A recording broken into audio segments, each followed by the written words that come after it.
మహాశివరాత్రి శుభాకాంక్షలు తెలియజేసుకుంటూ ఈరోజు త్రికోటేశ్వర స్వామిని దర్శించుకోవడానికి ఇక్కడికి రావడం జరిగింది.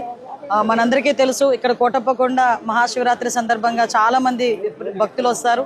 ఇక్కడికి ఈరోజు పట్టు వస్త్రాలు సమర్పించడానికి మన మంత్రివర్యులు గుట్టిపాటి రవికుమార్ గారితో పాటు మేమందరం కూడా ఈరోజు వచ్చి దర్శించుకోవడం నిజంగా ఒక పూర్వజన్మ సుకృతం కింద భావిస్తున్నాం, ఒక శుభ పరిణామం కింద భావిస్తున్నాం.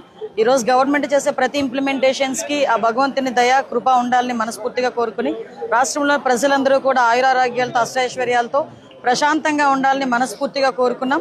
ఇక్కడ మీరందరూ చూశారు, ఈరోజు కోటప్పకొండకి మా ఎమ్మెల్యే గారు, అదేవిధంగా కలెక్టర్ గారు, ఎస్పీ గారు అందరూ సారథ్యంలో సుమారుగా ఎంతమంది భక్తులు వచ్చినా కూడా అందరికీ కూడా సరైన ఫెసిలిటీస్ అన్ని కల్పించే ఏర్పాటు కూడా చేశాం. కింద కూడా హోల్డింగ్ పాయింట్స్ ఉన్నాయి. పైన క్యూ లైన్స్ లో కూడా పిల్లలకి, చంటి పిల్లలకి, పెద్దవాళ్ళకి అందరికీ కూడా butter milk, biscuits, water packets అన్ని ఇస్తున్నాం.